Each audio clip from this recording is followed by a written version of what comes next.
Hace exactamente 30 años, un hombre me miró a los ojos en un restaurante lujoso de la Ciudad de México y me dijo, tipos como tú no deberían estar aquí.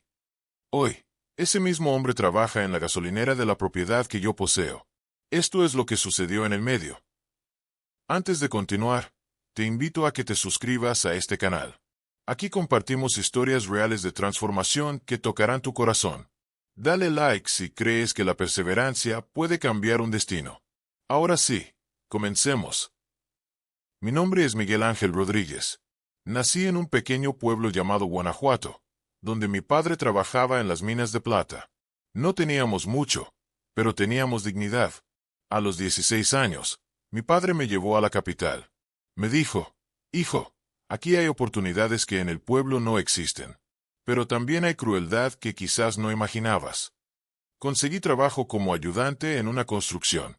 Ganaba lo suficiente para enviar dinero a mi madre, que se había quedado en Guanajuato. Vivía en una pequeña habitación en la periferia de la ciudad, compartida con otros trabajadores.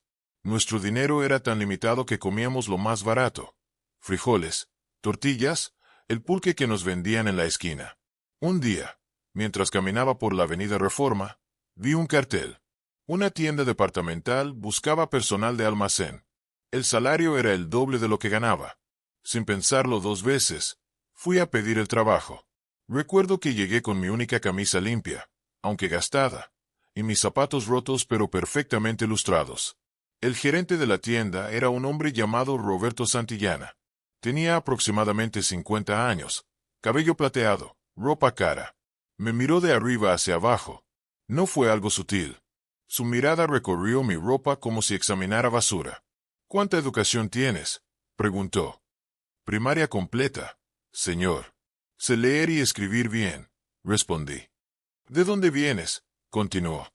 De Guanajuato, señor. Santillana hizo una mueca. Mira, necesitamos gente que represente bien esta tienda. Los clientes que vienen aquí son personas importantes. Personas apropiadas. Hizo una pausa incómoda. Aunque honestamente, dudo que alguien como tú pueda adaptarse a nuestro ambiente. Pero bueno, necesitamos llenar la posición. El salario es 800 pesos mensuales. Espero que ese dinero no se te suba a la cabeza. Acepté sin protestar. Necesitaba ese trabajo. Empecé trabajando en el almacén, clasificando cajas, organizando inventarios. Después de 2 semanas, me permitieron trabajar en el piso de ventas, aunque siempre en las secciones menos nobles: herramientas, artículos de limpieza, cosas para la gente ordinaria. Lo peor no fue el trabajo. Lo peor fue cómo me trataban los otros empleados. Había una chica llamada Alejandra, hija de una familia acomodada, que trabajaba en la sección de ropa.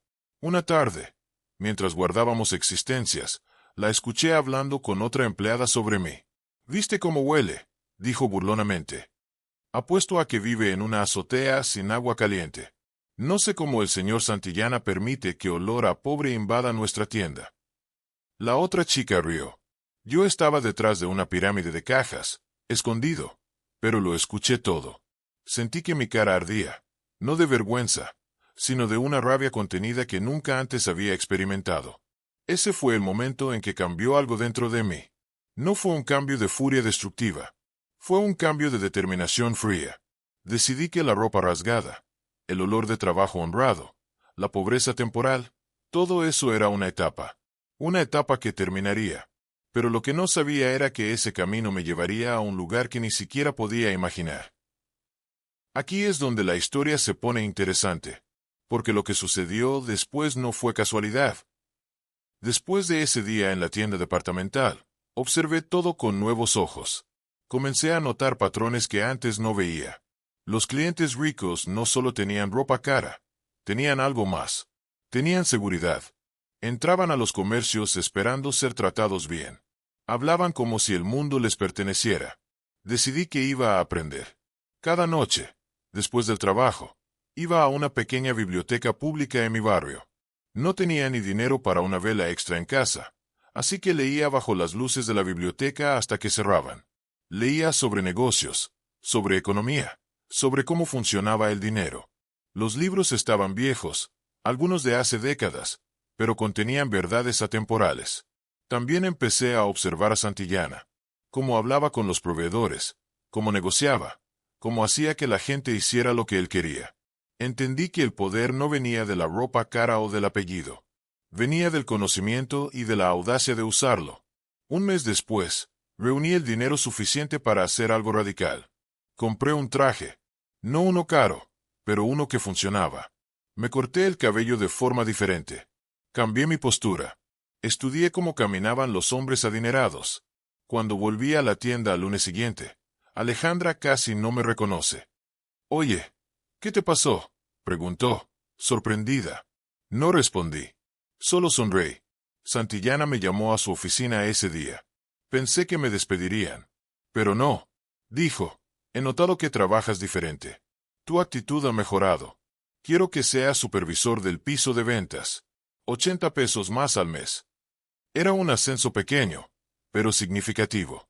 Ahora ganaba 880 pesos. Para la mayoría, no era nada.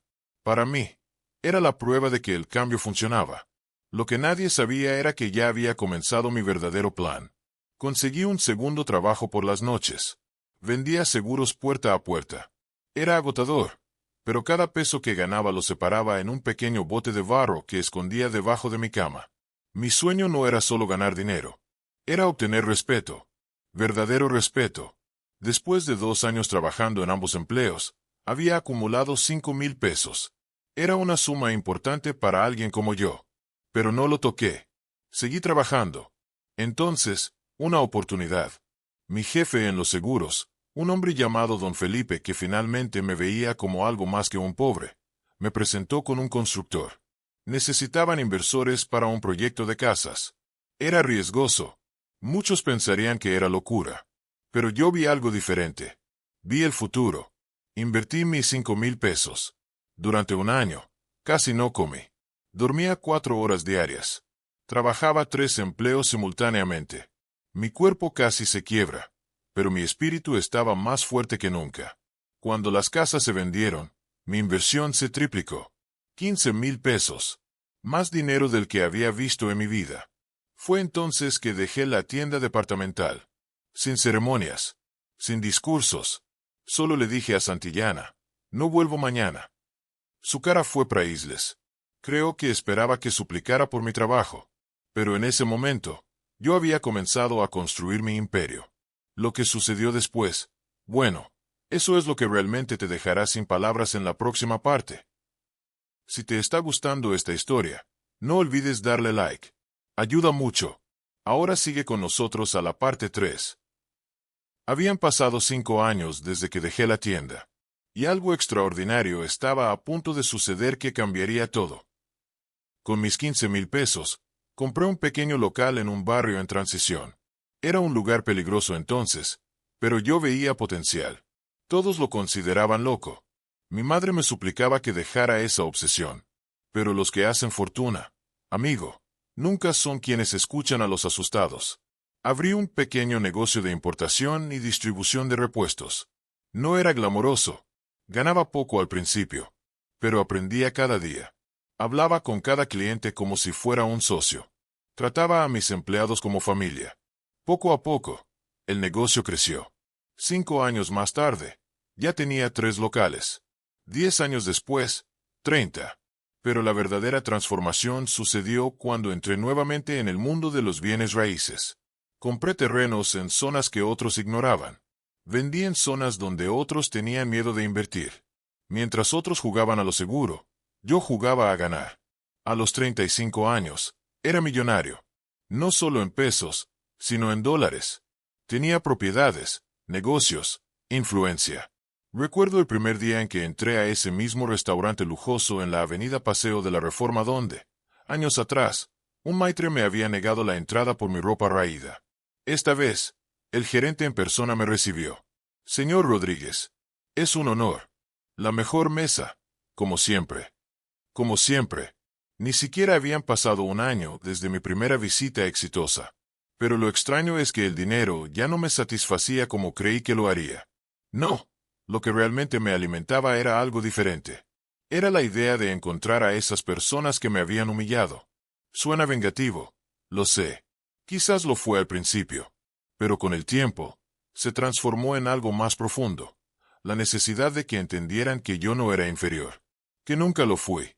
Santillana, el gerente de la tienda, vivía en un departamento pequeño en una zona media. Su carrera en la tienda departamental terminó hace años cuando la empresa quebró. Ahora trabajaba como asesor inmobiliario para una empresa pequeña. Un día, le ofrecí trabajo. Bien pagado. Su tarea sería administrar una de mis gasolineras. Aceptó sin saber que yo era el dueño. Solo vio un currículum, una oportunidad. Su primer día, le mostré personalmente las instalaciones. Fue entonces que entendió. Sus ojos se abrieron de par en par. Ese mismo hombre que hace años me miraba como basura, ahora trabajaba para mí. Señor Rodríguez. Comenzó a disculparse. Solo administra bien, respondí fríamente. Ese es tu trabajo.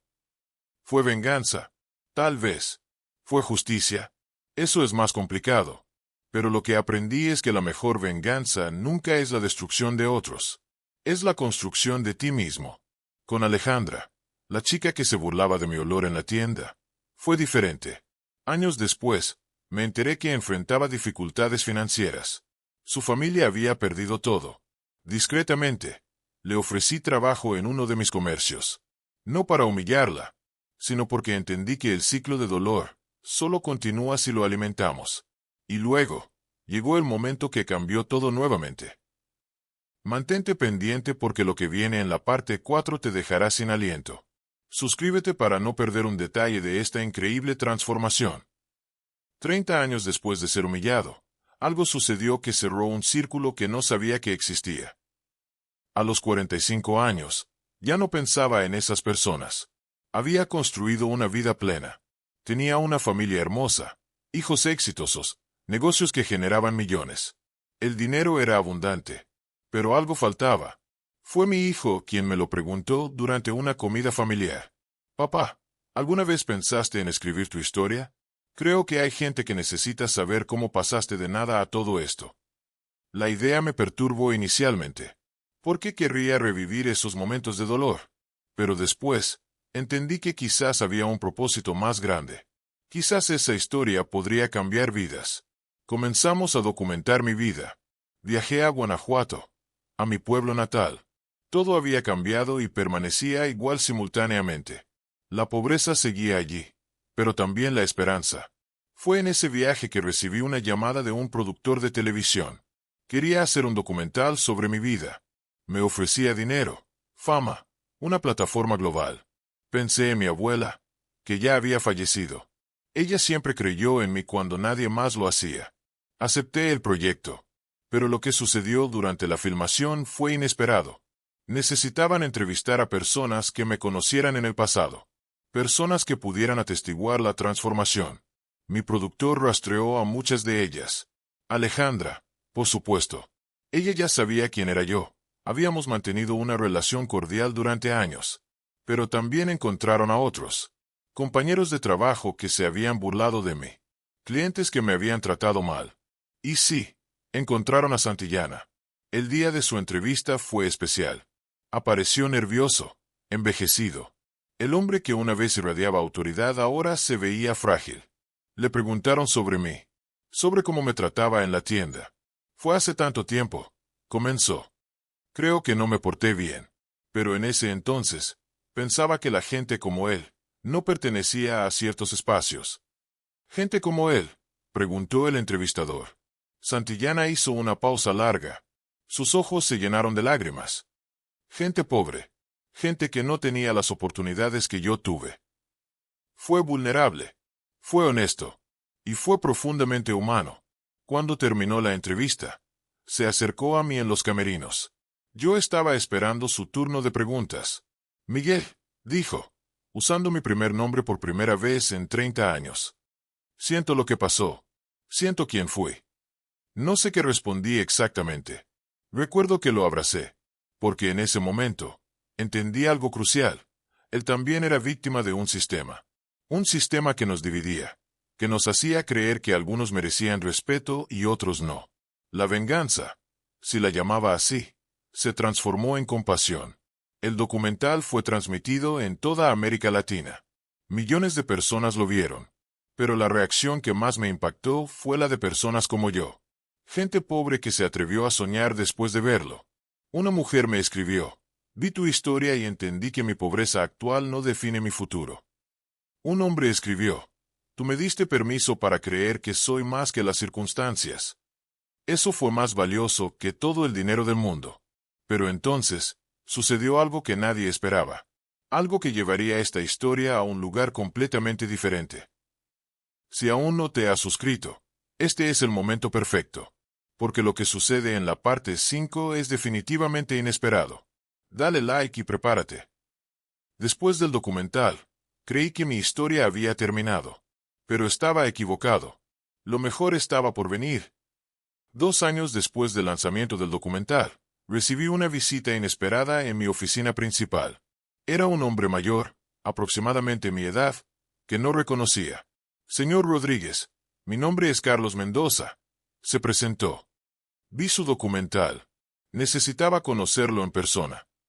Le ofrecí café. Se veía diferente a los ejecutivos que usualmente visitaban mi oficina. Había algo en sus ojos que reflejaba urgencia, incluso cierta culpa. Hace 30 años, comenzó, yo era parte de algo que le hizo daño. No directamente, pero sí fue parte de mi mundo. Hizo una pausa. Sus manos temblaban ligeramente. Soy de la familia que construyó la gasolinera donde Santillana trabaja ahora. Mi padre fue quien originalmente poseyó esa propiedad.